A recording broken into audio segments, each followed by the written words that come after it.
On est aujourd'hui le dimanche 11 mars, on est le 17 Adar, et le cours est pour l'élévation de l'âme de Yosef ben Lola Tebeka, ainsi que celle de Shimon Elbaz ben Simi Aboudaram, ainsi que de Daniela Elbaz bat Mesodi Marcel Ayash, et ainsi que l'élévation de l'âme de Chana bat Jouli, pour la refoua de Ilan Navé et pour la réussite du mariage entre Dan Yeshua ben Rachel et Rivka bat Yael. Après cette introduction un petit peu longue, on va donc parler un petit peu de ce qui nous attend maintenant jusqu'à Pessah. Nous avons 3 semaines de cours jusqu'à Pessah et 15 jours d'arrêt. Les 15 jours d'arrêt sont la semaine avant Pessah et la semaine de Pessah. Comme Pessah est dans exactement 4 semaines, on a 3 semaines de cours devant nous. 3 semaines de cours, on va faire exactement, et je pense que c'est normal et demandé, on va faire ce qu'on fait d'ailleurs chaque année, ce qu'on a fait à la veille de Purim, on va se préparer, une partie de la semaine, on va se préparer à Pessah. Et donc, la meilleure manière de se préparer à Pessah, c'est bien sûr de parler de Pessah, pas toute la semaine, mais une partie de la semaine. Et comme volontairement, on avait mis un petit peu de côté le Mahamar depuis de nombreuses semaines, on va reprendre le Mahamar, mais en tous les cas, quand je dis reprendre le Mahamar, essentiellement les parties d'un Mahamar qu'on ne va pas commencer aujourd'hui ni demain d'ailleurs, mais les parties d'un Mahamar qui nous permettront de sortir des points extrêmement importants pour nous préparer à la fête de Pessah. On se prépare à la fête de Pessah aussi de différentes manières. J'espère, Bezrat Hashem, qu'on peut-être on fera 1 ou 2 passages de la Haggadah aussi. Mais en tous les cas, les 3 semaines seront essentiellement consacrées d'une manière ou d'une autre, soit par le biais de la Chassidoute, soit par d'autres billets, à une préparation à Pessah. En tous les cas, on rentre directement dans le vif du sujet, c'est-à-dire dans l'esprit avec lequel je veux introduire le Mahamar, comme on l'a fait les dernières fois. Avant de commencer le Mahamar lui-même, on le prépare, on se met dans l'ambiance, et c'est ce qu'on va commencer à faire dès aujourd'hui. En tous les cas, vous savez que la fête de Pessah se termine donc par ce qu'on appelle le 7e jour de Pessah, et la Haftara, donc la lecture des prophètes, c'est issu du prophète Ésaïe, la lecture de la Haftara du 7e jour de Pessah parle de la venue du Mashiach. Un texte très beau, dont on ne lira que 4 lignes demain pour nous mettre un petit peu dans l'ambiance, mais un texte très beau, donc qui parle de la venue du Mashiach. La question est, pourquoi termine-t-on, puisque c'est pratiquement la dernière lecture de tout ce que l'on va lire pendant Pessah, depuis le premier jour, les jours de Chol HaMoed, les semi-fêtes, y compris les lectures du dernier jour, mais la dernière lecture, puisqu'on termine par une Haftara, la dernière lecture de toutes les lectures de la fête de Pessah est consacrée donc à la délivrance finale, à la venue du Mashiach. Donc la question bien sûr se pose, pourquoi termine-t-on, pourquoi couronne-t-on la fête de Pessah et le 7e jour particulièrement par une lecture consacrée au Mashiach? La réponse est extrêmement simple, parce que effectivement, là on pourrait dire la première délivrance dans notre histoire, la délivrance, la sortie d'Égypte est une préparation, une préfiguration à la dernière délivrance qui est ce qu'on appelle la Géoula véritable, la délivrance finale. Et donc c'est la raison pour laquelle au sujet de la fête de Pessah, on termine la fête de Pessah avec donc une allusion à la délivrance finale, donc une allusion au Mashiach. Ça c'est d'une certaine manière la première raison, la raison la plus simple, que je répète, le chien m'a dérangé, son propriétaire n'est pas là en ce moment, c'est pour ça que personne ne le garde et qu'on va le subir encore pendant pas mal de temps. Et donc, en tous les cas, la fête, encore une fois, la sortie d'Égypte n'est pas une délivrance en tant que telle, mais est, plus profondément encore, la préparation à la délivrance finale. Et c'est bien pour nous faire comprendre qu'il ne faut pas regarder la sortie d'Égypte comme une délivrance en soi, mais comme le début d'un mécanisme, comme le début d'un processus dont l'aboutissement est la délivrance finale. C'est la raison pour laquelle on termine toutes les lectures de la Torah de cette fête. On termine sur une lecture parlant de la délivrance finale, parlant du Mashiach, pour bien nous faire comprendre que nous n'avons, en sortant d'Égypte, que nous n'avons que commencé un processus qui se termine et se réalise avec la délivrance finale. D'ailleurs, il y a une des mitzvot que l'on fait le soir du Seder qui illustre parfaitement le fait que nous n'avons que commencé quelque chose, mais c'est loin d'être terminé.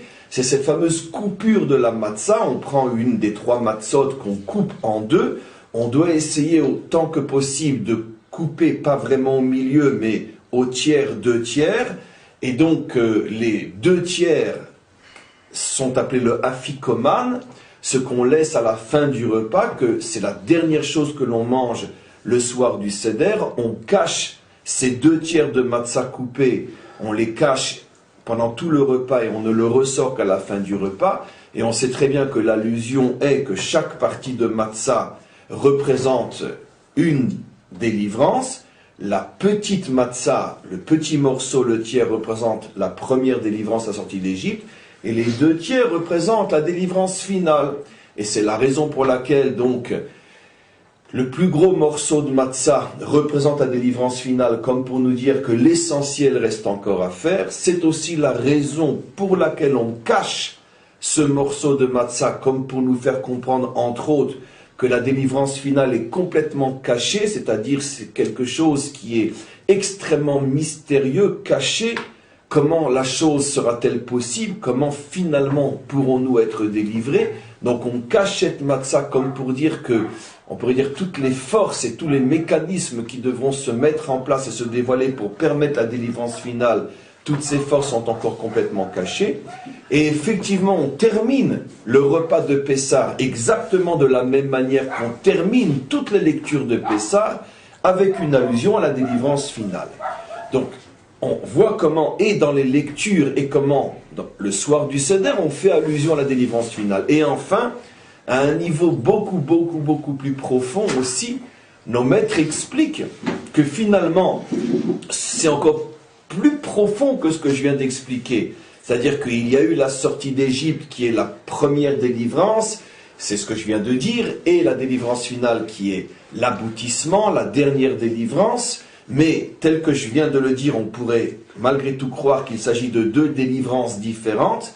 Nos maîtres vont beaucoup plus loin encore, ils nous disent que finalement il n'y a qu'une seule et unique délivrance, mais qui a commencé avec la sortie d'Égypte et qui se termine avec la délivrance finale. Ce qui veut dire que selon cette vision des choses complètement extraordinaire, finalement ça fait 3500 ans que nous vivons la délivrance d'Israël et l'aboutissement de cette délivrance qui est aussi la délivrance du monde de toutes les nations. Alors bien sûr, où place-t-on tous les exils et toutes les destructions entre ce début et cette fin de délivrance? Comment y a-t-il une place pour 4 exils et 2 destructions de temples si effectivement, comme l'expliquent nos maîtres, on est en train de vivre une longue délivrance qui a commencé il y a 3500 ans et qui va terminer encore Bezrat Hashem dans notre génération? Alors où est la place de tous les exils? Ça sera entre autres, la réponse à cette question sera entre autres le sujet du Mahamar. Comment comprendre le sens profond des exils? Et on verra que les exils et les destructions de temples on pourrait dire, sont expliqués selon un angle complètement révolutionnaire, complètement nouveau, où il ne s'agit pas de chute, mais au contraire, il s'agit d'un progrès, d'un processus inévitable et constructif, qui est le seul possible afin de pouvoir arriver à terminer la délivrance. Toujours cette vision profondément chassidique, mais qui s'enracine dans les secrets de la Torah, comme quoi toutes les obscurités, toutes les nuits, toutes les chutes et toutes les dégringolades font partie d'un processus constructeur, moteur, sans lequel il est absolument impossible d'arriver à la finalisation, à la réalisation. Donc tout ça, on le verra en son temps. En tous les cas, comme je l'ai expliqué, à partir du moment où j'introduis notre préparation à la fête de Pessah par finalement un sujet et des sujets qui traitent de la délivrance finale, on va faire un rappel. Je pense qu'on l'a déjà fait il n'y a pas si longtemps que ça, mais on va faire un rappel qui est extrêmement important sur l'identité du Mashiach. Vous savez que dans notre tradition, et essentiellement le Rambam, Maïmonide, vous savez que Maïmonide, j'aime pas dire en français Maïmonide, mais le Rambam pour nous, Le Rambam a été le maître et le seul de tous les maîtres d'Israël qui a eu le mérite et le privilège de pouvoir écrire un ouvrage, c'est même plus un ouvrage, c'est une œuvre phénoménale qu'on appelle le Mishneh Torah, ce qui regroupe toutes les règles, toutes les lois, tous les principes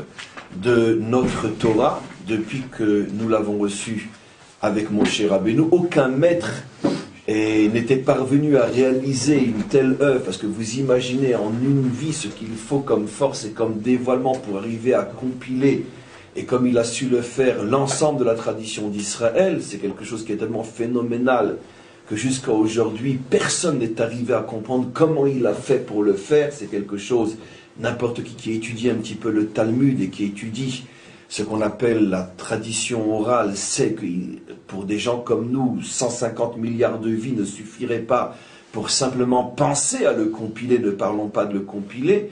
Maïmonide était un géant dont on n'a même pas idée de ce que cela peut représenter. Il est arrivé non seulement dans sa vie, mais relativement peu d'années, je crois que ça lui a pris 20 ou 30 ans, et pas dans des conditions très faciles. C'est un homme qui a vécu dans des conditions, même sur le plan personnel, extrêmement difficiles. En plus, il travaillait pour gagner sa vie. Il était médecin, comme on le sait, il travaillait plusieurs heures par jour. Et c'est pour ça qu'il a aussi écrit de nombreuses lettres où il parle un petit peu de sa vie et il nous explique qu'il n'avait pas le temps ni de manger ni de dormir, un petit peu comme le roi David. Parce que comme il était occupé toute la journée à soigner les gens, le seul temps qui lui restait pour étudier, enseigner et écrire, c'était la nuit. Donc peut-être un homme qui dormait quelques minutes par 24 heures. Ça, c'est un phénomène que nous avons connu dans notre histoire jusqu'à aujourd'hui, notre génération. Les grands maîtres d'Israël dorment peu. Mais en tous les cas, sinon comment qu'il ferait pour faire tellement de choses? Mais en tout cas, lui dormait quelques minutes par 24 heures, et ceci toute sa vie, ce qui lui permettait de récupérer 7-8 heures toutes les nuits. Il consacrait donc toutes ses nuits à l'étude de la Torah, l'enseignement et surtout l'écriture. Il est arrivé en 20 ou 30 ans, je ne sais pas, je me trompe peut-être, mais en tout cas ça ne lui a pas fallu une vie entière, à regrouper l'ensemble de la Torah chez Béalpé et à écrire le Mishneh Torah.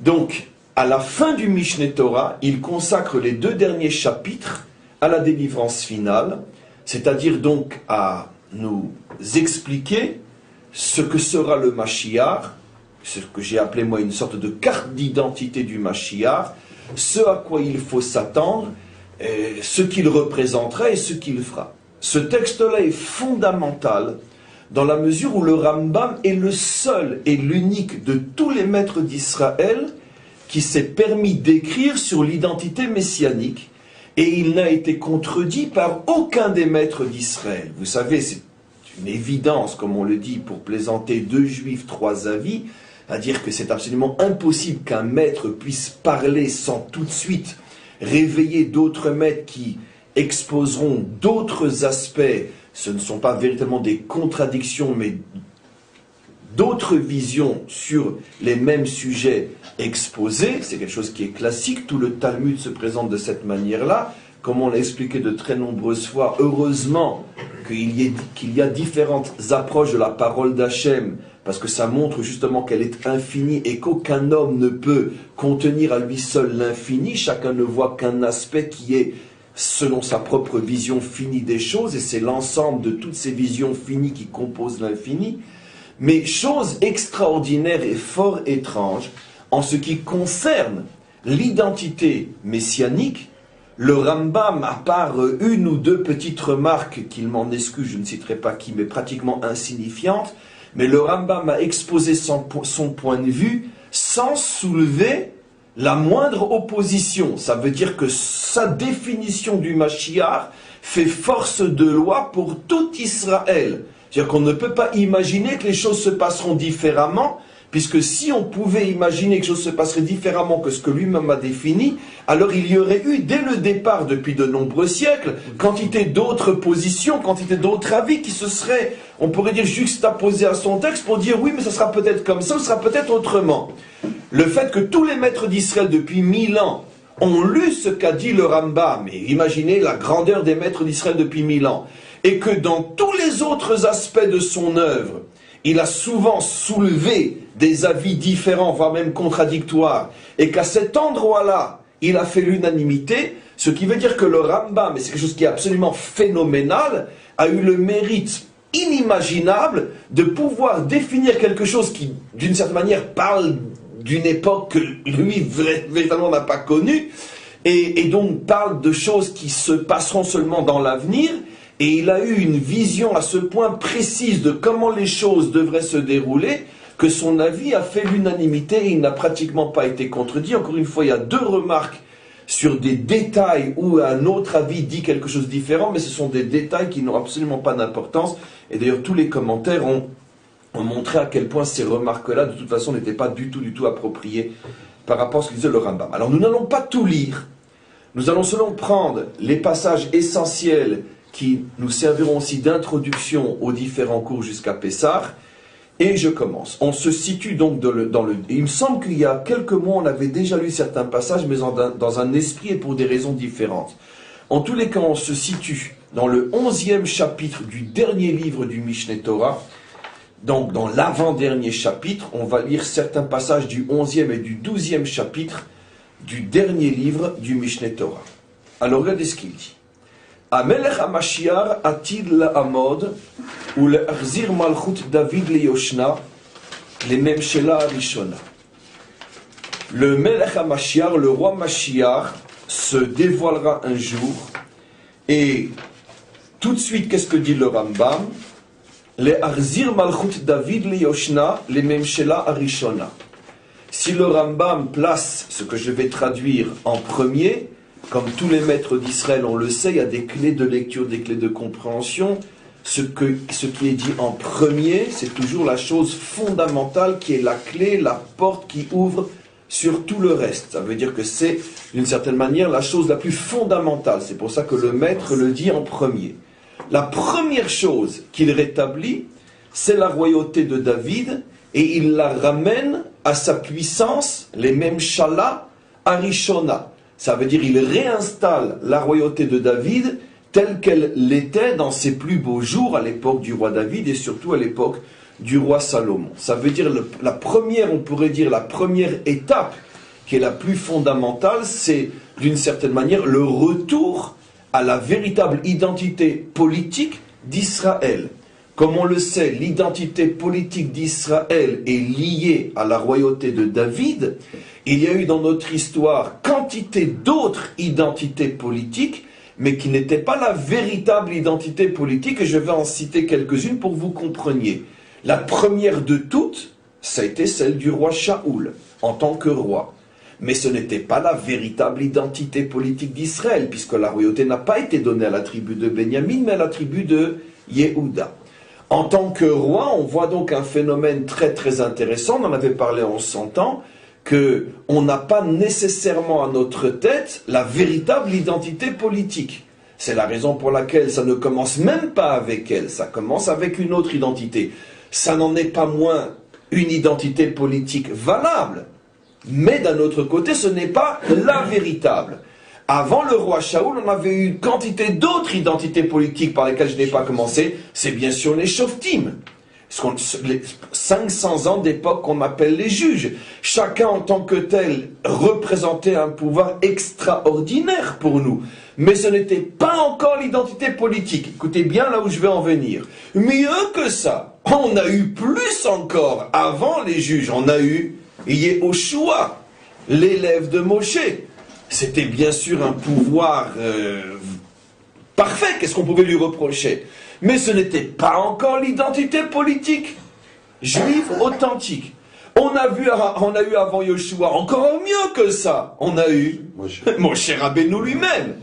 Or, pour Moshe, il est dit clairement, Al tikrav halom, je ne te donnerai pas la malchoute, selon tous les cours qu'on a déjà donnés à ce sujet, où Moshe, dès les premiers instants de sa rencontre avec Hachem, il se pose la question, est-ce que je vais mériter aussi la malchoute, traduit dans notre langue?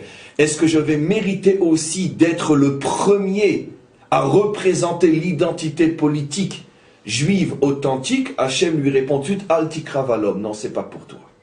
Ce qui veut dire qu'on assiste à quelque chose d'assez extraordinaire ici, qu'on peut avoir à notre tête des pouvoirs extraordinaires, parfaits, Parce que celui de Moshe, c'est clair qu'il est parfait. Celui de Yahushua aussi. La plupart des juges l'étaient aussi. Et malgré tout, ce n'est pas encore véritablement la Malchut. Ça veut dire Malchut dans le sens, le pouvoir qui doit diriger Israël selon, on pourrait dire, l'esprit et la lettre parfaite de ce qu'est l'intention d'Hachem au moment où il a créé ce peuple et il lui a donné la mission qui est la sienne. Maintenant, plus encore, j'ai parlé pour l'instant volontairement que d'identités politiques qui sont parfaites ou presque, mais qui ne sont pas encore l'identité messianique.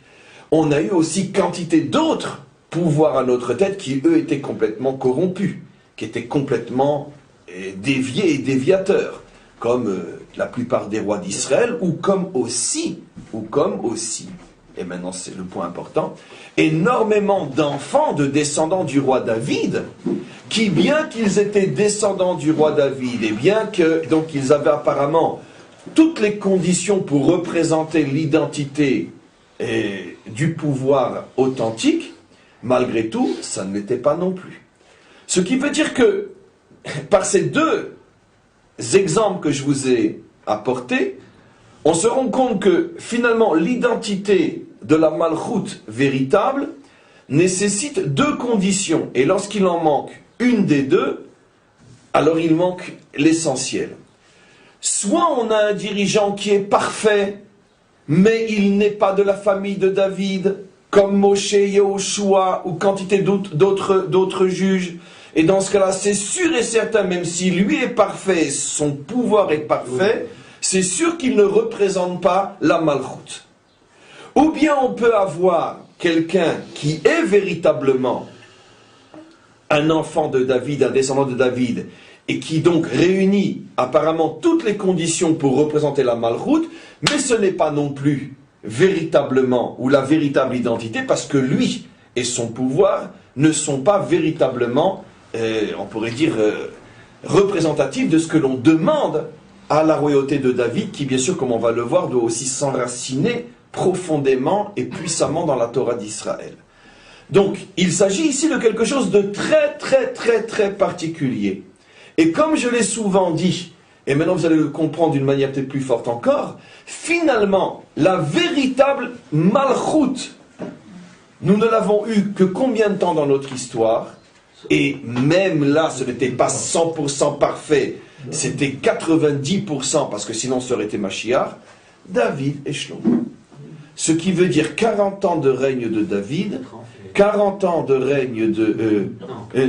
40 ans de David, de 30 à 70, et à peu près aussi, je crois, 40 ans de... Ça fait 80 années, 40 et 40, 80 années sur 3500 ans d'histoire, et sur les années, on pourrait dire, d'indépendance nationale, à peu près 1500, 1700. D'accord? Donc, parce que 3500 ans, je compte les galoutes aussi. Mais même sur la partie où nous avions une nation et un gouvernement, que 80 années de règne d'une Malchut authentique. Je ne sais pas si vous vous rendez compte. Ce qui veut dire donc, c'est quelque chose qui est apparemment extrêmement difficile à trouver, puisque c'est, d'une certaine manière, la chose la plus essentielle et celle que nous avons eu le moins dans notre histoire. C'est pour ça que cette notion-là d'avoir à notre tête la véritable Malchut est d'une certaine manière le Edgar, comme on dit en français le Edgar, le défi fondamental du Mashiach. Pourquoi? Parce que c'est la chose la plus difficile à réaliser. Puisqu'avec tous les géants qu'on a eu dans notre histoire, même Moshe n'est pas arrivé. Même Yahushua n'est pas arrivé. Et même la plupart des enfants du roi David ne sont pas arrivés. Alors qu'eux avaient plus d'avantages que même Moshe en tant que descendant de David. Ce qui veut dire que c'est quelque chose extrêmement compliqué. Comment avoir à notre tête une Malchut qui s'appelle la Malchut authentique de David, celle qu'il appelle Malchut David Leyoshna, ça veut dire la véritable Malchut de David. C'est ce que le Mashiach va dévoiler. Alors bien sûr, évidemment, il va le dévoiler mieux que David lui-même, parce que si David l'avait dévoilé à 100%, alors il aurait été lui-même le Mashiach. Il y a eu quelque chose, ça sera dans d'autres cours qu'on le verra, qui a fait que David n'a pas pu le dévoiler lui à 100%, mais de tous les géants qui ont dirigé Israël, je parle géants sur le plan moral et spirituel, je pense à Moshe et d'autres, celui qui a été le plus proche de cette réalisation était bien sûr David, et après, pendant un certain temps, Shlomo, et Shlomo lui-même a commencé à dévier vers la fin de son règne. Donc, on continue à lire. Amelech HaMashiach, c'est pour ça, donc, encore une fois, qu'il dit tout de suite, c'est ça le premier devoir du Mashiach, ramener la Malchut de David. Et deuxième chose, ce qu'il fait, regardez comme c'est d'une puissance inimaginable, la manière dont le Rambam, on pourrait dire, présente les choses. En deuxième position, ce qui veut dire que c'est fou, mais ça signifie ce que ça signifie, ça veut dire que c'est déjà quelque chose qui vient en deuxième position avec tout ce que cela sous-entend, où Boné Hamikdash, il construit le temple, et troisième position, où Mekabetz Nidre Israël, et il termine, ou plutôt il rassemble tous les dispersés. Ce qui veut dire qu'on se trouve, d'après ce texte-là, selon l'ordre qui est donné, on se trouve dans une situation où le Melech HaMashiach se dévoile, il reconstruit la Malchut d'Israël, forcément en Eretz Israël, puisque si on n'est pas en Eretz Israël, c'est clair que notion de Malchut et Yoshna n'a aucun sens. Donc il reconstruit, et attention, il reconstruit la Malchut, Yoshna, et on n'a pas encore le temple, et on n'a pas encore l'ensemble des Juifs qui se trouvent en Israël. Ce qui veut dire qu'il y a un processus, donc automatiquement, le Rambam sous-entend, c'est 1 + 1 = 2, comme quoi l'une des étapes la plus fondamentale, qui est le dévoilement du Mashiach et le retour à la véritable Malchut, se fera à un moment où tout Israël n'est pas encore sur sa terre. Donc, on voit que l'histoire semble donner raison au Rambam, contrairement, on pourrait dire, à ce qui a été aussi une attente et une espérance, mais qui s'est, on pourrait dire, écroulé face à la réalité que on attend tous à l'extérieur, et il vient nous chercher à l'extérieur, et il nous ramène tous sur notre terre. On voit que le Rambam déjà ne pensait pas comme ça, puisque le Mashiach se dévoile et reconstruit la nation juive, dans le sens véritable du terme, alors qu'il y a encore quantité de Juifs à l'extérieur du pays. Donc, c'est la troisième étape, Nitre Israël. On continue. Quatrième étape, Vechozrim maintenant, Kol HaMishpatim Beyamav Keshayu Mekodem. Et toutes les lois, Vechozrim Kol HaMishpatim Beyamav Keshayu Mekodem, toutes les lois, donc toutes les lois de la Torah, reviennent à son époque comme elles l'étaient dans le passé. Donc je répète cette phrase-là. Vechozrim kol hamishpatim beyamav keshayu mikedem. Ce qui veut dire que le Mashiach vient ramener, en même temps c'est intéressant, parce qu'il y a une sorte d'analogie, en même temps qu'il ramène tout Israël sur sa terre, Chozrim, il ramène l'accomplissement de la loi d'Israël comme elle l'était dans le passé. Ça veut dire que En Chadash Tachat HaShemesh, il n'y a rien de nouveau sous le soleil. La loi d'Israël, qui s'était complètement éparpillée et complètement affaiblie, et dans certains points même annulée, puisqu'il y a énormément de choses qu'on ne pouvait plus accomplir en galoute, tout simplement parce qu'il y a énormément de lois sont liées à la terre, sont liées au temple, et tout ça on ne l'avait pas pendant le galoute, et tout simplement parce que les Juifs s'assimilent et s'affaiblissent dans l'accomplissement de la Torah. Quatrième chose que le Mashiach ramène, c'est l'accomplissement de la Torah de Moshe telle qu'elle l'était dans les meilleures époques d'Israël, à l'époque du roi David ou à l'époque du roi Salomon. Donc, c'est intéressant, c'est la quatrième étape. Ça veut dire que, d'une certaine manière, et la question que je vais vous montrer, ou que je vais mettre en évidence, c'est que il semblerait que la reconstruction spirituelle vient après la construction politique, bien que la construction politique est liée à la Torah, bien évidemment. Mais il y a d'abord une construction de Malchut, après il y a la construction du temple, après à nouveau on revient à une reconstruction qui touche la nation. Ben maintenant la nation existe, donc il faut maintenant ramener tous les enfants à la maison. Et après, quatrième étape, on revient à une construction spirituelle. Regardez comment le Rambam fait les choses. Construction, je vais appeler ça matérielle, Malchut, construction spirituelle, Beth Amikdash. À nouveau, construction matérielle, le rassemblement des dispersés. Et à nouveau, construction spirituelle, le retour à toutes les lois de la Torah de Moshe.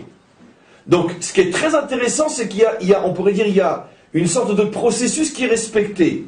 La construction matérielle précède toujours la construction spirituelle. On construit du corps vers l'âme. Mais ça se fait en deux étapes fondamentales. Malchut, construction matérielle. Temple, construction spirituelle.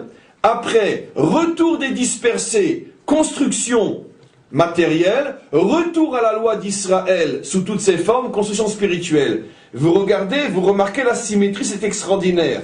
Qu'est-ce qu'il est en train d'expliquer? Il est en train d'expliquer que fondamentalement, le Mashiach, et c'est ça l'un des points les plus extraordinaires du Mashiach, le Mashiach reconstruit Israël et après le monde du bas vers le haut, du corps vers l'âme, selon cette prophétie extraordinaire de Ézéchiel qui voit donc cette résurrection d'une certaine manière d'Israël qui sort de l'exil et d'abord se reconstruit le corps et seulement après rentre le roi, rentre le souffle dans ce corps et à ce moment-là il se lève. Exactement selon le processus de la création de Adam Arishon lui-même. Rappelez-vous, Adam Arishon a d'abord eu son corps créé, et une fois, ce sont des paraboles bien sûr, mais l'idée nous intéresse. Le corps d'abord est créé, et c'est une fois que le corps est créé, qu'est-ce que dit le verset? Vaïpar be'apav nishmat chayim, il a insufflé un souffle de vie. Vous remarquez que le Rambam est en train de suivre le même processus. Ici, l'ordre est d'une profondeur, d'une sagesse inimaginable. On voit que le Rambam s'enracine dans une perception très très très profonde des secrets de la Torah, comme je vais l'expliquer. Le Rambam sait que le Mashiach, et c'est ça sa force, arrive à reconstruire le monde du bas vers le haut, du corps vers l'âme. D'abord tu reconstruis le corps, et c'est après seulement que tu reconstruis l'âme. En d'autres termes, selon des formules plus connues, il est en train aussi de faire allusion au processus qu'on appelle Mashiach ben Yosef, Mashiach ben David, selon notre tradition. C'est pas forcément deux messies et deux hommes, mais c'est un principe, c'est une idée. D'abord, Mashiach ben Yosef qui fait allusion à la reconstruction du corps d'Israël, et après Mashiach ben David qui fait allusion à la reconstruction spirituelle d'Israël. Et on comprend très bien comment les choses fonctionnent, c'est extraordinaire. La Malchut est le corps de la nation, le temple est l'âme de la nation.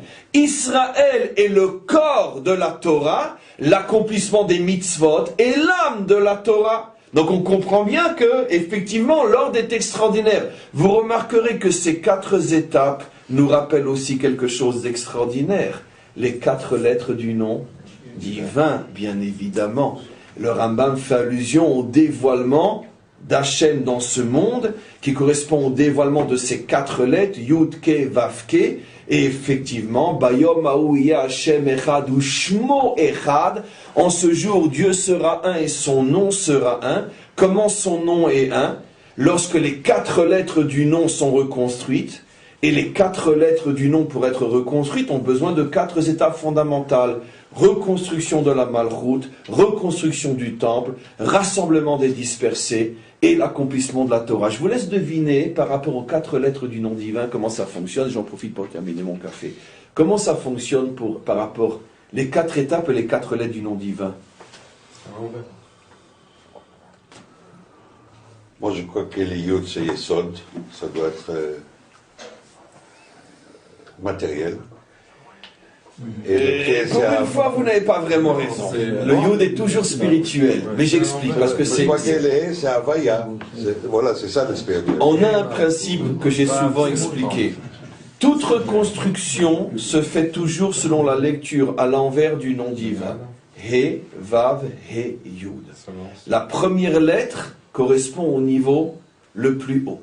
Et effectivement, le décodage il est connu. La première étape qui est le retour à la Malchut, le dernier est, la dernière lettre du nom divin, le dernier est par rapport, comme on le sait d'après nos maîtres, par rapport à la Malchut. Le temple, bien évidemment, c'est le Vav, parce que le Vav s'appelle Vava, allez l'israélien, Vava, Chibour, qui fait le lien entre le ciel et la terre. C'est le temple qui est appelé aussi le cou du monde, qui lie la tête au corps, le cou à la forme d'un Vav. Évidemment, le temple, c'est le Vav. Après le premier Hé, qui est encore une fois, d'une certaine manière, une dimension matérielle, mais qui fait allusion au retour d'Israël des quatre coins de la terre. Et c'est la raison pour laquelle le Hé, comme on le sait, c'est un Dalet avec un petit Yud en bas. Et le Dalet fait allusion aux quatre coins de la terre. Et le Yud fait allusion au Yehudi, aux Juifs qui revient des quatre coins de la terre. Et enfin le Yud, l'accomplissement de la Torah, représenté et symbolisé par les 10 commandements.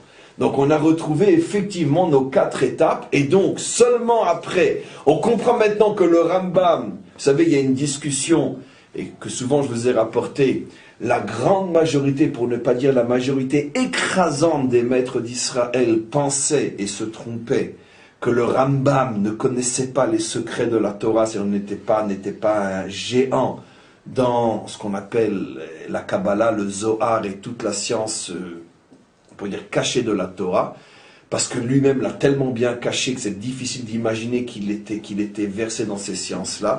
L'un des premiers qui a révolutionné la pensée juive en ce qui concerne le Rambam était le Baal Shem Tov. Le Baal Shem Tov a commencé à dévoiler qu'on se trompe sur le Rambam et que le Rambam était un très grand Mekoubal, peut-être l'un des plus grands de tous, mais qu'il l'a merveilleusement bien caché au point de tromper même la majorité des maîtres d'Israël. L'avis du Baal Shem Tov a été repris par la plupart des maîtres du courant chassidique, en particulier et surtout dans le courant Chabad, et les Rebbeim de Chabad se sont, entre parenthèses, attachés à montrer, quand c'était possible, combien et comment le Rambam, dans son apparente, on pourrait dire, présentation cartésienne et rationnelle des choses, s'enraciner dans les secrets de la Torah d'une profondeur inimaginable. Entre autres, ici, on le voit à perfection, quand on connaît les secrets de la Torah et qu'on lit le Rambam, on se rend compte que le Rambam est en train effectivement de faire allusion à la reconstruction du nom divin. C'est pour ça qu'il choisit 4 étapes, et dans l'ordre tel que le Hari Akadosh l'a expliqué, on commence par le He, on va vers le Vav, on arrive au premier He et on termine par le Yud. Donc des notions comme ça, si le Rambam ne les avait pas appris lui-même, comment les aurait-il devinés ou inventés? En tous les cas, donc on comprend que le Rambam fait allusion à des choses extraordinaires. Maintenant, on commence aussi à comprendre, et ça c'est une chose qui nous servira quand on étudiera le Mahamar, on commence aussi à comprendre maintenant pourquoi c'est tellement difficile d'arriver au Mashiach. Parce que dans notre histoire, nous avons eu, on pourrait dire, 2 types de grands.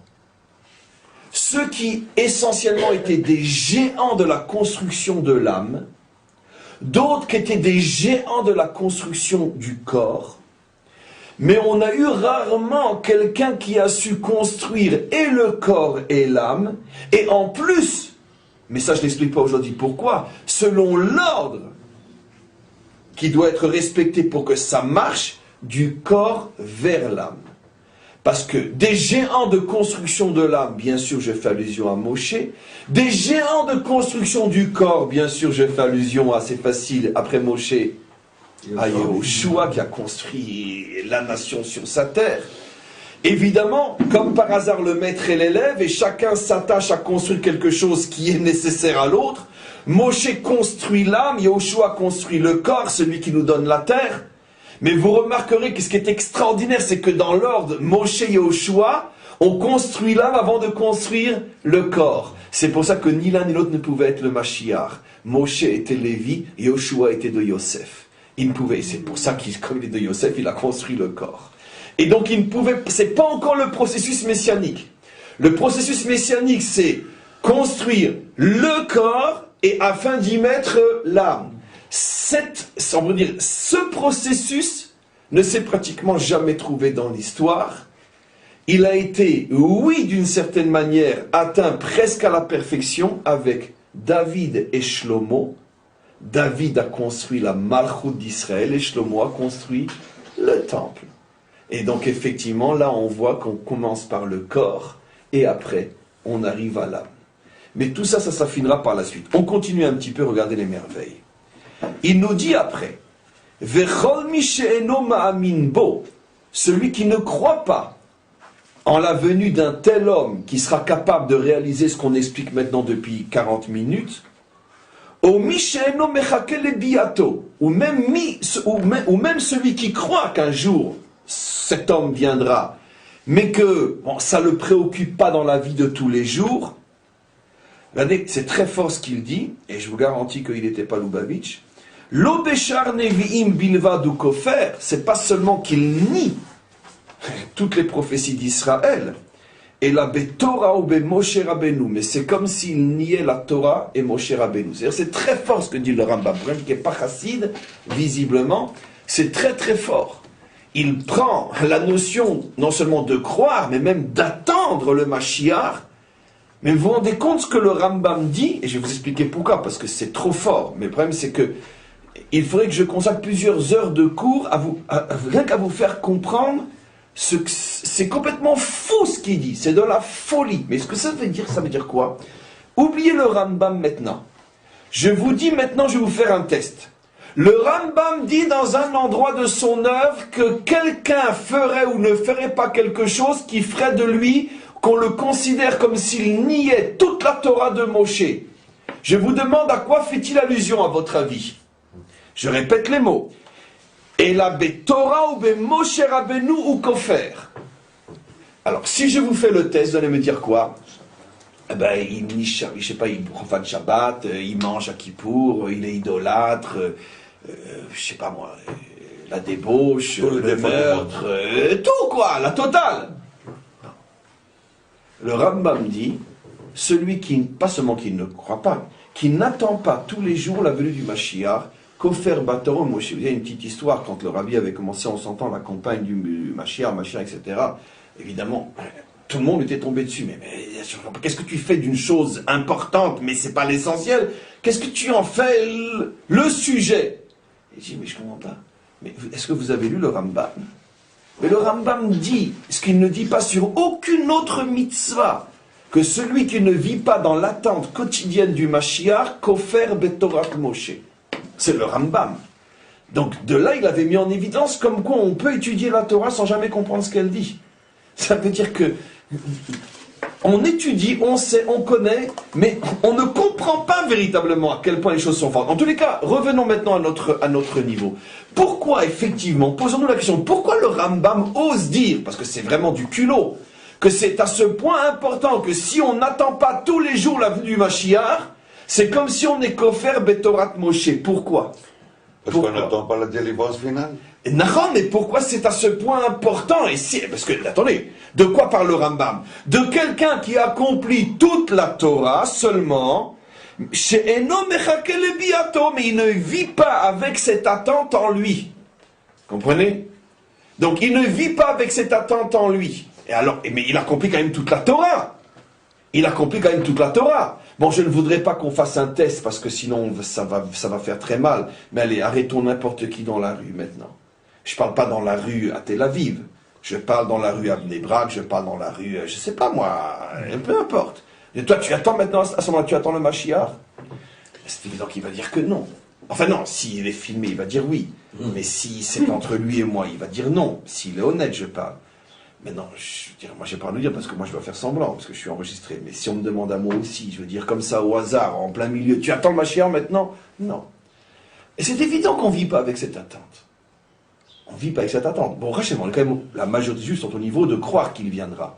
Mais le Rambam rajoute, et vivre avec l'attente. Je pense que si on fait un test, on ne trouve pas 5 Juifs sur Terre qui vivent avec l'attente. On trouve la majorité qui vivent avec la croyance de sa venue. Mais avec l'attente de sa venue, non. Et le Rambam fait de l'attente de sa venue quelque chose qui est... Alors, là aussi, il va falloir avancer pour comprendre pourquoi le Rambam dit ça. Je vous donnerai une réponse arbitraire parce que je ne l'ai pas prouvé. Parce que attendre sa venue, c'est tout simplement, comme le Rambam va le suggérer, attendre le véritable dévoilement de la véritable identité juive.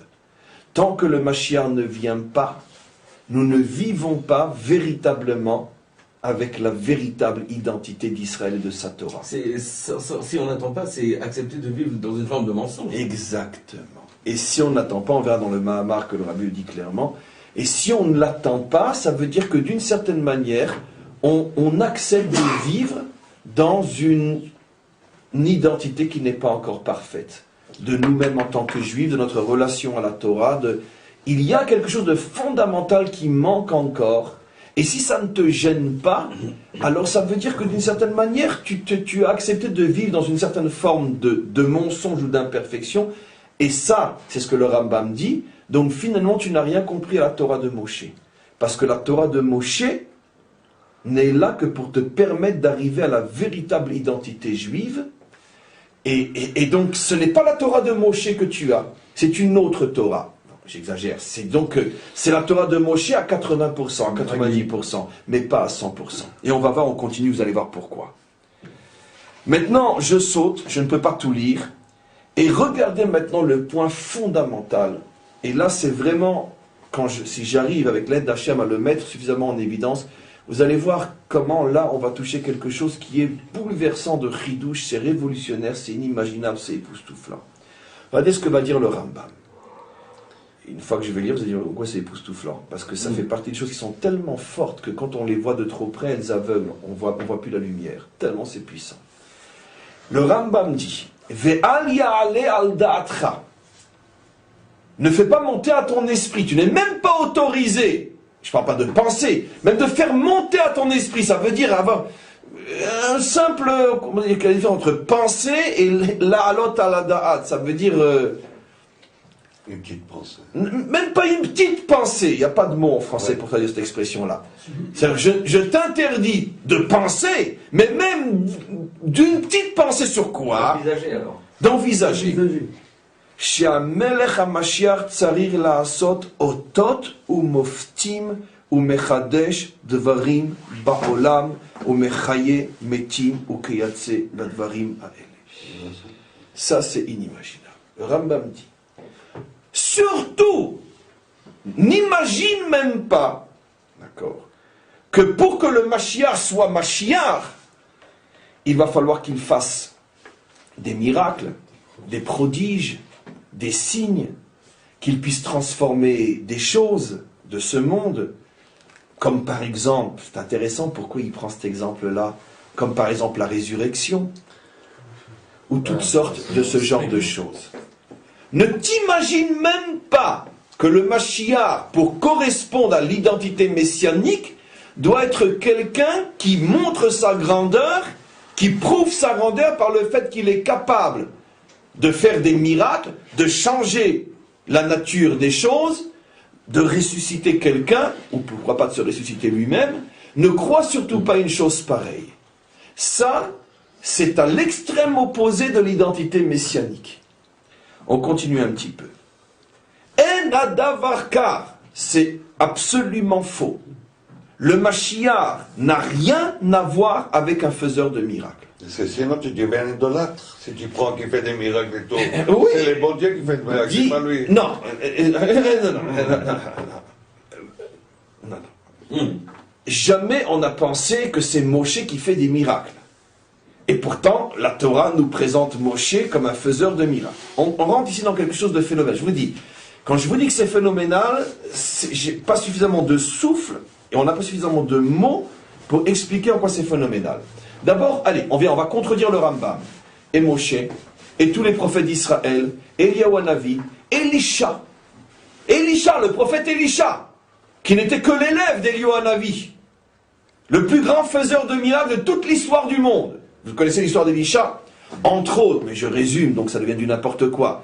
Il se promène un jour près du Yarden, et il entend des gens qui sont en train de pleurer, il va, c'est du texte, hein. et dire oh là là, on a fait tomber quelque chose de très très très très très précieux, c'est en fer dans le Yarden, quelque chose de très précieux par en fer dans le Yarden. On ne sait pas comment le récupérer, comment rentrer à la maison. Il dit mais c'est pas grave. Est-ce que quelqu'un d'entre vous a un morceau de fer? Oui. Alors quelqu'un lui sort une hache. Il la pose la hache sur l'eau, l'hache descend et elle remonte avec l'objet. Bon, la Torah n'hésite pas à nous raconter ce genre de choses farfelues, parce que les hommes, ils aiment ça. Je veux dire, un type comme ça aujourd'hui, s'il vient, il devient milliardaire. Hein. Je veux dire, imaginez, faiseur de miracles. Bon, mais sans ridiculiser le faiseur de miracles. La Torah nous parle de faiseur de miracles. Mais Elisha était un très très très très grand sadique. Et il n'a pas fait ça pour de l'argent, il est jamais devenu riche, comme Abba Saleh qui vit dans un HLM. Moshe Rabbeinu, il avait qu'un âne pour se déplacer, il n'avait pas ni de Volvo ni rien, c'était aussi un très très grand faiseur de miracles. Donc, il va falloir expliquer pourquoi tu affirmes qu'on n'attend pas du tout ça de lui, alors que le premier libérateur d'Israël n'est apparemment qu'un faiseur de miracles. Alors, vous avez dit pour ne pas comprendre pour un idolâtre, vous avez raison, mais c'est pas possible qu'il ne dise qu'il dit que pour ça, puisque Moshe Rabbeinu faisait des miracles, personne ne l'a idolâtré. Et Eliyahu Hanavi faisait des miracles, personne ne l'a idolâtré. Quantité de prophètes faisait des miracles, personne ne l'a idolâtré. Et quantité de juges faisait des miracles, personne ne l'a idolâtré. Shmuel Hanavi qui en plein été a fait venir la pluie, etc. Et, comme on l'a lu, personne ne l'a idolâtré. Shmuel Hanavi, bien au contraire. Et grâce à Dieu, je veux dire... c'est d'ailleurs intéressant, c'est d'ailleurs très intéressant, parce que votre remarque, vous ne savez pas à quel point intéressante. Je suis en train maintenant, comme ça, essayer de voir, peut-être j'oublie un cas, mais je n'ai pratiquement, dans notre histoire... Tous savaient que les prophètes étaient des porte-paroles des bons dieux. Eh bien, le Mashiach aussi. Non, mais attends. Quand il dit qu'il n'a même pas l'autorisation de penser que le Mashiach, il va faire les autodémophiles, tout ça, c'est une interdiction très forte qu'on n'a pas eu pour tous les prophètes. Je ne veux pas dire Moshe. Mais alors justement, c'est ça la question. Non, parce qu'ils vont penser que si c'est un homme là, il vient avec autodémophiles, avec un avion comme ça, ah mais ça c'est les bons dieux. C'est le bon Dieu, hein. Mais pourquoi vous dites ça? Et quand Moshe nous a ouvert la mer, Moshe nous a ouvert la mer. Alors, contre les paroles des bons dieux, il dit parle, pas d'un coup. Alors quoi? Mais très bien, alors, mais qui te dit que Hachem va pas lui demander de faire un miracle? Pourquoi tu le dis d'une manière aussi forte? Pas à vous, je parle à lui. Pourquoi tu le dis d'une manière aussi catégorique? Et si Hachem décide de lui faire ouvrir la mer, comme il l'a fait à Moshe, et c'est ce que j'étais en train de dire, si je ne me trompe pas, on n'a pas un seul cas dans toute la Bible d'un des justes d'Israël qui faisait des grands miracles qui a été idolâtré par le peuple. Israël ne s'est jamais trompé sur ses prophètes et sur ses faiseurs de miracles, il ne les a jamais idolâtrés. Donc si sur pratiquement 1500, presque 2000 ans d'histoire biblique, non, un peu moins, non, sur à peu près 1500 ans d'histoire biblique, c'était l'époque où il y avait des faiseurs de miracles, et y compris Moshe, on n'a jamais vu qu'Israël a idolâtré ces gens-là. Alors pourquoi tu es à ce point catégorique? Qu'est-ce qui se cache ici? Mais je vais l'expliquer bien sûr. Pourquoi es-tu à ce point certain que, en ce qui concerne le Mashiach, c'est hors de question d'attendre de lui des miracles? Pourquoi serait-il à ce point différent de Moshe, de Shmuel, d'Eliyahu, de Elisha? Et si Dieu décide, toi le Rambam, tu vas décider pour Dieu, et si Dieu décide qu'il fasse un miracle, si on ne s'est pas trompé sur Moshe, pourquoi se tromperait-on sur le Mashiach? Il y a ici donc quelque chose de fondamental que le Rambam nous cache, ou nous suggère, quelque chose qui est inhérent à l'identité messianique. Et c'est ça ce qui est extraordinaire, à en couper le souffle. C'est vraiment ça en pleurer si on devine ce qu'il y a derrière. Le Rambam est en train de foutre radicalement en l'air tous les fantasmes messianiques qui pourrissent le monde depuis des millénaires. Comme quoi le Messie est forcément quelque chose qui suggère tellement le divin qu'il se confond avec, c'est du surnaturel, c'est du jamais vu, c'est du grandiose, etc. Maintenant, ce que vous dites est juste qu'il y a un risque d'idolâtrie, mais la question que j'ai posée est juste aussi. Et pourquoi pour Moïse et pourquoi pour les autres, Dieu n'a pas hésité à faire d'eux des faiseurs de miracles inimaginables? Donc, je n'ai pas encore répondu à la question, mais on ne peut pas dire que tout faiseur de miracles, il y a un risque qu'on l'idolâtre, puisque la preuve, Moïse, on ne l'a pas idolâtré. Bien au contraire, on a voulu le lapider, on n'a pas arrêté de le critiquer, de se révolter contre lui. C'est justement le contraire qui s'est produit. Mais il y avait les vendeurs tout de suite après. Mais c'est pas lui qu'on a idolâtré, c'est autre chose, au contraire. Alors, Au contraire. Alors, quand il a fait des miracles, Mais bon, c'est- ils ont fait les vendeurs. Mais c'est pas lui qu'on a Les idolâtré. résultats étaient au contraire. Mais c'est pas l'homme qu'on a Quand il idolâtré. disparaît quelques jours, le peuple panique. Comment? Quand il disparaît quelques jours et qu'il ne redescend pas, le peuple Mais mais encore une fois, on n'a pas un seul texte, même pas par allusion, qui nous dirait dans la Torah que l'homme, en tant que faiseur de miracles, a été idolâtré. Donc c'est pas ça le danger que la Torah voit en ce qui concerne des hommes faiseurs de miracles. Il y a ici un autre problème que la Torah veut éviter, et dont la réponse est le Mashiach. Le Mashiach, en ce qui le concerne, ne sera pas un faiseur de miracles. Ça ne veut pas dire qu'il n'est pas capable d'en faire, mais c'est pas ça ce qu'il va montrer. Regardez la suite. Regardez la suite. Ça veut dire en d'autres termes que si pour pouvoir appuyer l'identité messianique, tu as besoin de dire oui, mais par exemple, je sais pas moi, il a fait tel ou tel miracle, etc., tu peux être déjà sûr que c'est pas un Messie. Sûr. Parce que, regardez le piège. Le Rambam, mes amis, nous livre l'identité messianique. C'est ce qui nous a sauvés, nous, depuis des millénaires, on ne s'est pas fait avoir. Il nous livre l'identité messianique. Si tu vois un homme qui parle ou même qui fait des miracles pour prouver qu'il est Messie, sache que c'est un imposteur. Car notre tradition nous rapporte, et tous les maîtres d'Israël sont d'accord avec cette définition, que le Mashiach ne se fera pas valoir ce qu'il est, ne prouvera pas ce qu'il est grâce à des miracles. Chose qui n'était pas le cas pour Moïse. Mais écoutez, je vais répondre. Pourquoi Moïse lui a fait des miracles? Parce que ce n'était pas le Messie. Donc il n'avait pas besoin de... Moshe n'a pas cherché à dévoiler l'identité messianique, et donc c'est la raison pour laquelle il a fait des miracles. Mais celui qui vient en tant que Messie, s'il fait un miracle, c'est fini, on ne croit plus en lui. Pourquoi? Je ne sais pas encore. Je sais, mais je ne vais pas le dire aujourd'hui. Mais voilà. Vous remarquerez, vous remarquerez, mes amis, vous remarquerez, de tous les personnages bibliques, d'accord, depuis le nombre de semaines qu'on est avec lui, qu'on vit avec lui, malgré l'interruption de ces derniers jours, et qu'on continuera à vivre longtemps avec lui, quel est le plus puissant de tous les personnages bibliques, à part Moshe, bien sûr, c'est David, on le sait, on vit avec lui depuis des semaines et des semaines. Et quand ça va s'arrêter, on va pleurer, parce qu'on ne voudra pas le quitter, tellement c'est fort.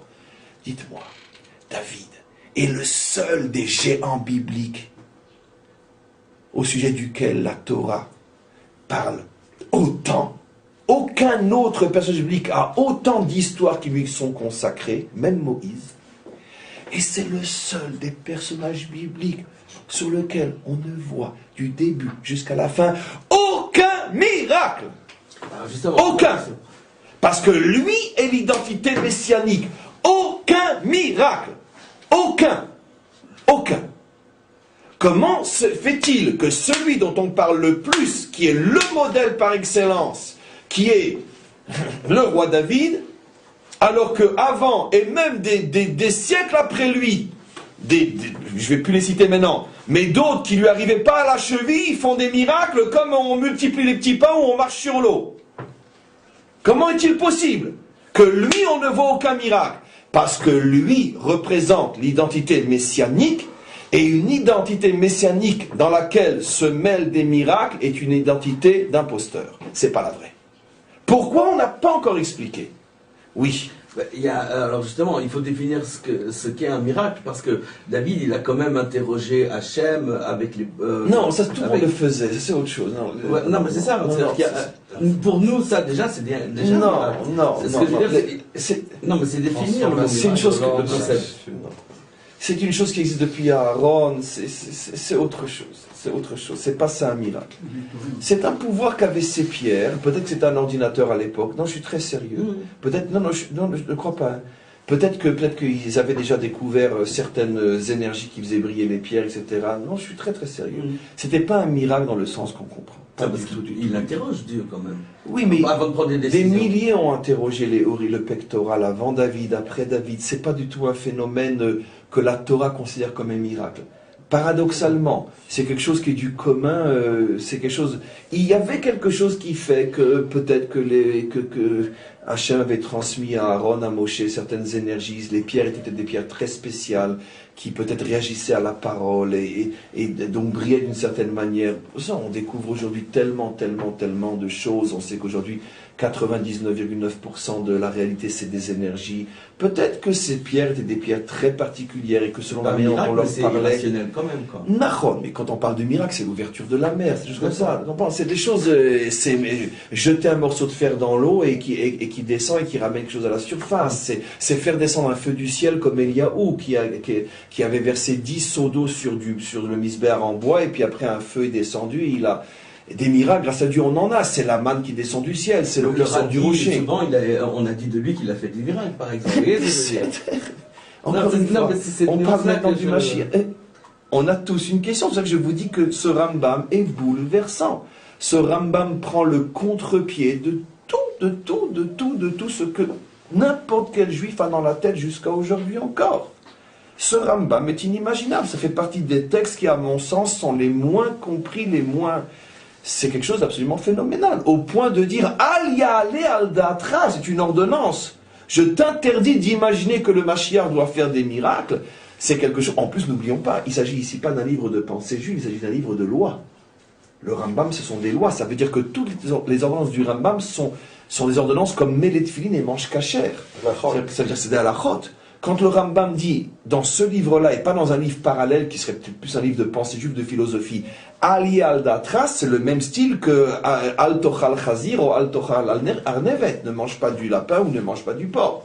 Ça veut dire que c'est dans un livre de loi. C'est-à-dire que si je me mets dans la tête que j'attends du Mashiach un miracle, je suis en train d'enfreindre la Torah d'Israël. Tu comprends ? Donc effectivement, on a toujours vu, toujours parlé, toujours aimé raconter sur nos grands qu'ils faisaient des miracles, etc., etc. En quoi ça contredit ce que dit le Rambam? Non, je dirais que tout simplement, tant que c'est pas le Mashiach, ça dérange pas. Bekitsour, Moshe pouvait se permettre, ou plutôt Hachem pouvait se permettre de donner à Moshe la force de faire des miracles, parce que Moshe n'était pas le Mashiach, Moshe était Moshe. Et ainsi de suite. Elisha pouvait faire des miracles inimaginables parce que c'était pas le Mashiach. Mais si tu es le Mashiach, attention, si tu viens avec des miracles, tu es disqualifié. Pourquoi? Je ne sais pas encore. Mais au niveau de ton travail en tant que Mashiach, pas de miracle. Pas de miracle au niveau de ton travail en tant que Mashiach. Le pectoral, je t'ai répondu, ce n'est pas un miracle au sens que ça a toujours accompagné l'histoire d'Israël et même des gens qui n'étaient pas forcément des grands. Le roi pouvait très bien envoyer, par exemple, un serviteur à lui, un serviteur, mais tout à fait quelconque, interroger le pectoral en son nom, et le pectoral parlait. Ça veut dire que ça n'a rien à voir avec une grandeur spirituelle ou pas, et quitte à m'attirer énormément d'ennuis. Entre David et le rabbi, à vrai dire. Comment? Le rabbi était quelqu'un d'extraordinaire aussi, qui donnait l'impression de faire des miracles. Mais est-ce que ça, c'est considéré comme miracle, ou ça pourrait faire partie de la capacité du Mashiach? C'est ma question plutôt. Selon la définition du Rambam, miracle est changer l'ordre des lois de la nature. Faire quelque chose que l'on voit et que manifestement, on ne peut pas comprendre comment, selon les lois de la nature, c'est possible. Ça, c'est ce qu'on appelle un miracle. Changer les lois du monde, c'est interdit au Mashiach. Si le Mashiach s'amuse à changer le monde, il est disqualifié. Mais quand vous allez entendre la réponse, vous allez voir que c'est à pleurer tellement c'est profond. Surtout ne touche pas à mon monde, dit Hachem au Mashiach. Laisse les autres le faire, pas toi. Maintenant, pourquoi? Attends, tout le but du Mashiach, c'est de changer le monde. Ah. Pas comme ça. Mais mes amis, quand ces cours seront terminés, je ne sais pas ce que vous... Les mots spirituels, pas Oui, changer le monde, oui, changer le monde. Mais de quel monde? Changer le monde ou changer le monde? J'ai déjà tout répondu, mon cours est fini. Changer le monde ou changer de monde? Un miracle change de monde, parce que dans notre monde, l'eau doit couler, elle ne peut pas se tenir en muraille de pierre. Dans notre monde, le fer, quand tu le mets dans l'eau, il tombe en bas, il ne remonte pas. Si tu me montres un monde où le fer remonte à la surface, c'est pas mon monde. J'ai changé de monde, j'ai pas changé le monde. Le Mashiach doit changer le monde, je respecte ce que vous avez dit, mais regardez l'erreur dans notre tête, mais pas changer le monde. Donc c'est pour ça qu'il dit, attention, un Mashiach qui parle de résurrection, il ne m'intéresse pas. Si toute une croyance dans le Messie s'enracine dans la résurrection, c'est forcément la pire charlatanerie qui existe depuis. Pourquoi? Puisque ça s'appelle changer le monde, c'est pas changer le monde, c'est changer le monde. C'est pour ça que le Rambam ici est très fort. Pourquoi il prend cet exemple-là? Dans notre monde, un mort, il reste mort. Un mort qui revit, c'est pas notre monde, c'est un autre monde. Peut-être que ce monde existe aussi, d'abord. On est sûr qu'il existe le monde où les morts revivent. Mais c'est pas notre monde, donc s'il le fait, ça va pas être le Messie. Puisqu'il change pas notre monde, il change le monde. Il change deux mondes, pardon. C'est très fort ce que dit le Rambam ici. C'est très fort. C'est très fort. Vous savez que pendant des siècles, je vais vous raconter quelque chose, tout ce chapitre-là était censuré, il n'était pas dans les livres du Rambam. Vous imaginez ce à quoi il fait allusion? Les Juifs ne le mettaient pas, ils avaient peur d'être brûlés. Déjà, comme s'ils étaient brûlés, alors s'ils avaient laissé ce texte-là, les Juifs qui vivaient en Europe, vous imaginez ce qu'il dit ici?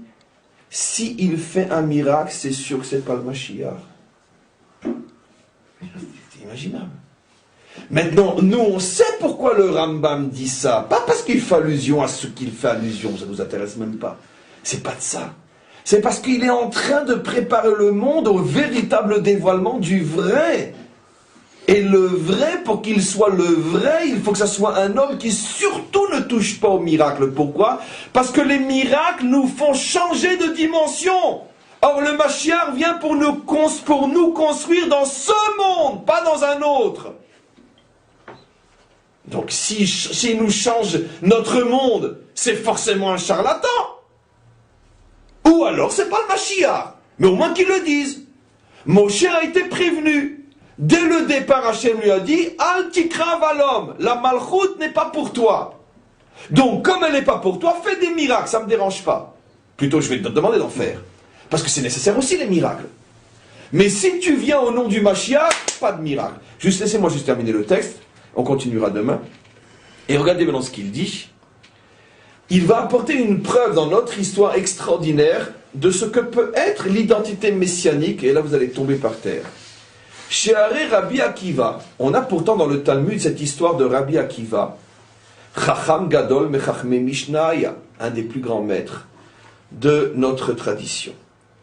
Vehu aya nosek elav, et pourtant, il était le porte-parole Shel Ben Koziva Amelech, du fameux Bar Korba.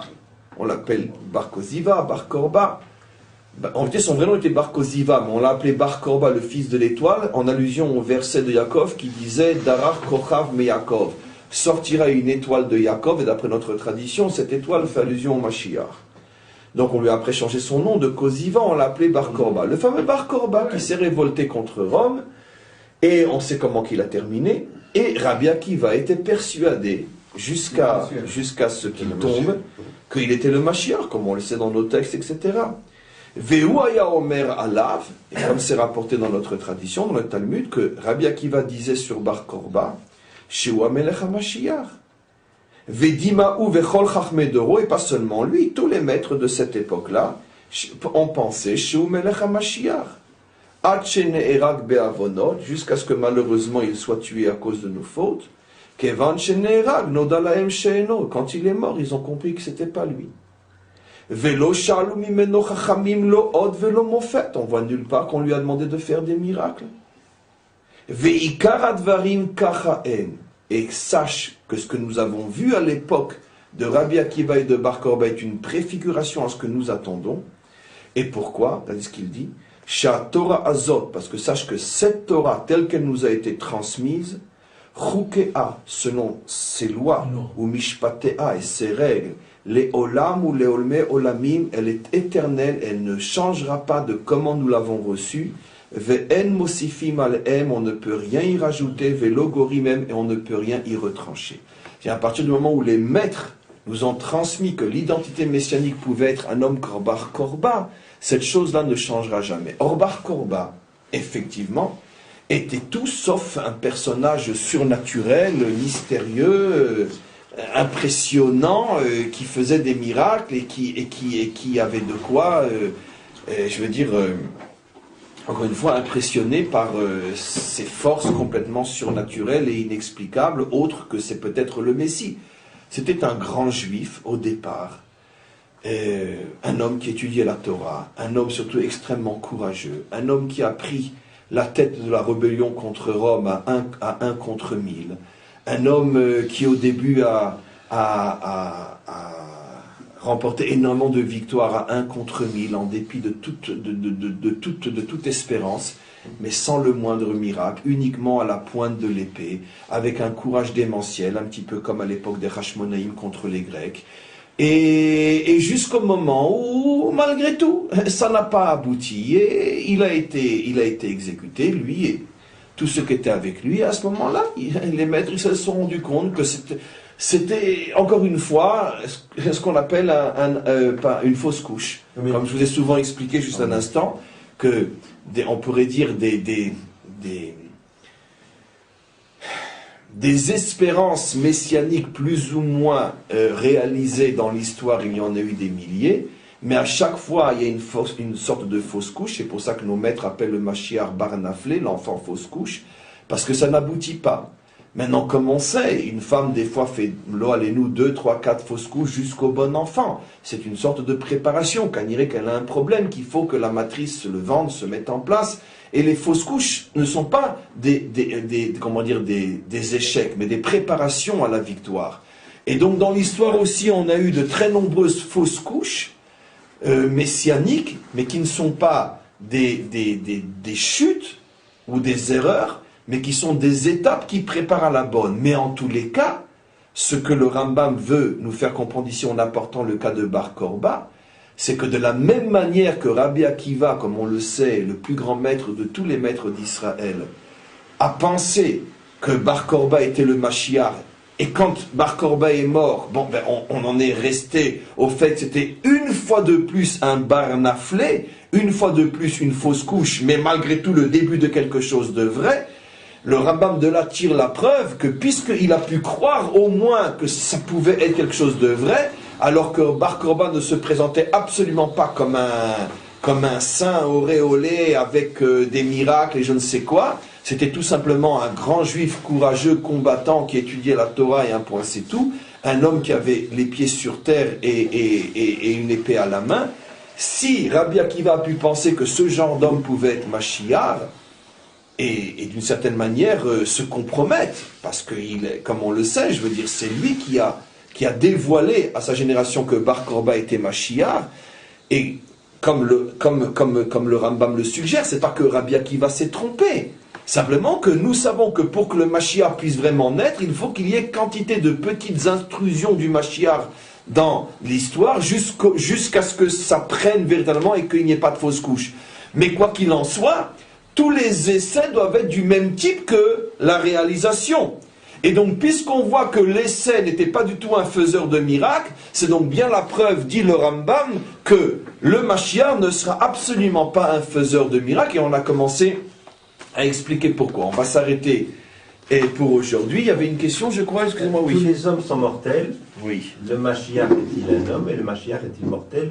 Ou le fait qu'il ne soit pas mortel fera-t-il que ce soit le Mashiach? Dans notre tradition, le Mashiach est mortel, le Mashiach va mourir, bien sûr. Dans notre tradition, le Mashiach, je parle le vrai, c'est-à-dire une fois réalisé et ayant réalisé son travail, bien sûr qu'il va mourir le Mashiach. Évidemment, on va le voir clairement. Donc les phénomènes Mashiach seraient temporaires? Le Bar Korba aussi était Non, mais parce que l'époque ne revient pas en arrière. Non, mais le Bar Korba, lui, n'a rien réalisé en tant que Mashiach. Il avait la potentialité d'être, mais c'est comme une fausse couche. Une fausse couche n'est pas encore un enfant viable. Donc, mais le Mashiach, une fois qu'il aura terminé le travail qui fait de lui Mashiach, c'est-à-dire les 4 étapes dont parle le Rambam, les 4 lettres du nom divin, une fois son travail réalisé, peut-être à l'âge de 80, 90, 99, 100 ans, il va s'éteindre comme tout homme respectable. Et il n'y a rien de... Encore une fois, ça c'est pas le sujet, mais cette vision de la mort comme étant... je veux dire, c'est pas juif, ça n'a rien à voir avec nous. J'en supplie, la mort n'est pas une punition, la mort n'est pas... Quand la Torah elle parle de la mort, elle parle d'un autre type de mort. Le problème c'est que nous ne connaissons pas suffisamment notre Torah et nous vivons nous-mêmes dans un bilboul, dans une confusion, etc. Il y a la mort naturelle et il y a la mort par la faute. Le fait est qu'aujourd'hui 99% des hommes ne meurent pas naturellement, ils meurent par la faute. Qu'est-ce que c'est une mort naturelle? c'est un tous les 150 milliards d'années. C'est quelqu'un qui a réalisé toute la mission qui lui était incombée dans une vie, d'accord, et qui tout simplement maintenant part se reposer. Il ferme les yeux et c'est fini. Et il continue là où il continue. Toutes nos morts à nous sont accidentelles, c'est-à-dire aucun d'entre nous ne meurt après avoir terminé sa mission. Ça s'appelle des morts de faute. On n'a pas mérité d'aller jusqu'au bout. C'est ce à quoi fait allusion la Torah lorsqu'elle parle de la mort comme punition. La Torah ne dit pas que Adam ne serait pas mort s'il n'avait pas fauté. Mais cette mort-là, qui est une mort, on pourrait dire, accidentelle, c'est une mort par nos fautes. Et même les maladies, d'une certaine manière, sont des morts par nos fautes, dans la mesure où l'homme abîme le monde, la pollution, la nourriture chimique, etc., et qu'on meurt de mauvaise alimentation ou de mauvaise respiration, c'est aussi, d'une certaine manière, une mort par nos fautes. Quand je parle de mort par nos fautes, je ne fais pas uniquement allusion à la faute spirituelle. Nous mourrons pratiquement tous aujourd'hui des fautes humaines. Parce que nous ne mangeons pas comme il faut, notre hygiène de vie n'est pas comme elle devrait être, on ne fait pas suffisamment de sport, on n'a pas un équilibre cardiaque, etc., etc. On arrive trop assez. C'est très rare non, parce que le problème, c'est pas seulement de mourir à 120 ans, c'est mourir à 120 ans en ayant accompli toute sa mission. L'un d'entre eux était Moshe Rabbeinu, c'est pour ça que nos maîtres disent que Moshe n'est pas mort. L'un d'entre eux était Yaakov Avinu. C'est pour ça que nos maîtres disent que Yaakov n'est pas mort. Pourtant, on voit bien qu'il est mort. Mais non, mais parce qu'on n'a pas les décodages. Quand nos maîtres disent Yaakov n'est pas mort ou Moshe n'est pas mort, ils veulent dire que eux ne sont pas morts comme tout le monde meurt. Tout le monde meurt en cours de mission, et Alvaï qu'on l'ait au moins commencé, et eux ne sont morts qu'après avoir tout terminé, ce pourquoi ils étaient venus. Et c'est dans cette mort-là, elle a d'ailleurs un nom dans la Torah, on l'appelle la mort Beneshika, la mort du baiser. Ça veut dire que la Shrina vient, se pose sur l'âme et l'aspire comme un baiser. Et donc l'âme sort aspirée par ce baiser divin qui vient chercher l'âme de celui qui a terminé son travail. Ça n'a rien à voir avec la mort telle que nous on la connaît. Alors le Mashiach mourra de cette mort-là. Il mourra de ce qu'on appelle Mitat Neshika. Et je sais aussi, pas seulement lui, une fois que le monde sera rentré dans la délivrance, alors tout le monde mourra de cette mort-là. Et après, on verra peut-être, longtemps après, on va rentrer dans d'autres étapes qui s'appellent le Olam Haba, dont on parlera peut-être encore avant Pessah. Ça c'est d'autres étapes, ça c'est déjà un autre monde. C'est déjà un autre monde, mais c'est plus notre monde. C'est ce que j'ai appelé changer le monde, mais pas changer le monde. Changer le monde signifie qu'on va enfin être capable de mourir normalement. Parce que c'est ce qui était prévu au départ, ça c'est le monde. Mourir à 120 ans après avoir terminé sa mission, ça s'appelle mourir une mort de ce monde. Aujourd'hui c'est le contraire qui on ne meurt pas une mort de ce monde. On meurt une mort qui n'était pas forcément prévue même dans ce monde. Parce que si on savait vivre en harmonie avec ce monde, on ne mourrait pas comme on meurt. On meurt, il n'y aurait pas toutes ces maladies, il n'y aurait pas tous ces accidents, il n'y aurait pas, etc., etc. Et on s'arrête là pour aujourd'hui.